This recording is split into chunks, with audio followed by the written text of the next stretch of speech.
1 kilo ये मिठाई देना। जी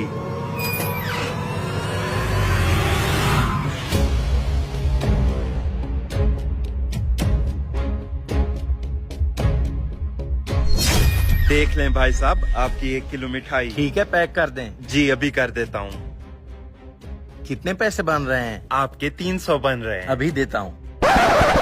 तुम यहाँ पर क्या कर रहे हो? कई दिनों से मस्जिद में भी नहीं आए। कहीं तुमने अपना पुराना धंधा तो नहीं शुरू कर दिया? कहाँ से आ गया ये मनहूस? मैं जो कुछ भी करूँ, तुम्हें मेरी जिंदगी में दखल देने का कोई हक नहीं है। क्या हो गया? गुस्सा क्यों कर रहे हो? चलो आज नमाज का टाइम हो गया, साथ में चलकर नमाज पढ़ते हैं। छोड़ो इमाम साहब, नमाज के अलावा भी इंसान को कोई और काम होता है। अगर पूरे दिन इबादत करते रहे तो पैसे कहाँ से आएंगे? लगता है तुम पैसों की वजह से बहुत ज्यादा परेशान हो। ये लो 1 लाख रुपया। 1 लाख रुपया? Oh no! कहीं आप मुझे बेवकूफ तो नहीं बना रहे? ये असली हैं या नकली? ये पैसे बिल्कुल असली हैं। अगर ये असली हैं तो फिर मुझे क्यों दे रहे हो? ये पैसे तुम रख लो, इनसे अपनी जरूरियात को पूरा करना। वो सब तो ठीक है, लेकिन मैं ये पैसे लौटाऊंगा कैसे? इन्हें लौटाने की जरूरत नहीं है, जाओ तुम मौजें करो।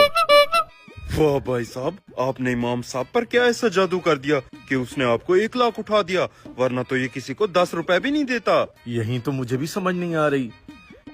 ठीक है, ये लो 1000 रुपया, अपना 300 रुपया काट लो। भाई साहब आपको 1 लाख मिला है, मुझे 1000 टिप ही दे दो। ठीक है, रख लो। ये तो वाकई 1 लाख रुपया है, लेकिन इमाम ने तुझे दिया क्यों है? मुझे तो कुछ गड़बड़ लग रही है। किसकी कॉल आ गई? अबे ये तो इमाम साहब है, ये देख। देखा, मेरा सच सही निकला। अब ये तुझसे पैसे वापस मांगेगा, इसकी कॉल मत उठा। पागल हो गया है क्या? 1 लाख रुपया देकर इमाम ने हम पर एहसान किया है, कॉल तो उठानी पड़ेगी। हेलो जी इमाम साहब। मेरे घर में मेहमान आ गए हैं, दुकान से चावलों का सामान लेकर आओ। जी इमाम साहब, अभी लेकर आता हूँ। आपके लिए तो जान भी हाजिर है। क्या कहा? कुछ नहीं, पास वाली दुकान से सामान लेकर इमाम साहब के घर देना है। चला जा।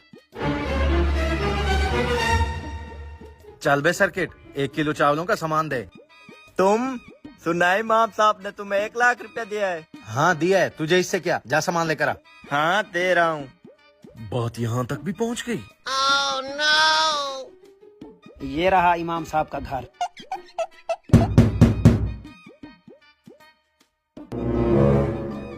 ये ले इमाम साहब आपका सामान। कोई और काम है तो बताइए। नहीं, अभी तो कोई काम नहीं है। अगर कोई काम होगा तो मैं आप लोगों को बुला जी लूंगा। ठीक है। आखिर माजरा क्या है? इमाम साहब ने तुझसे ये पैसे वापस क्यों नहीं मांगे? तू तो खामखा इमाम पर शक कर रहा है, छोड़ उसको। अब ये बता, इन पैसों का करना क्या है? कॉल आ गई। इमाम साहब की कॉल है।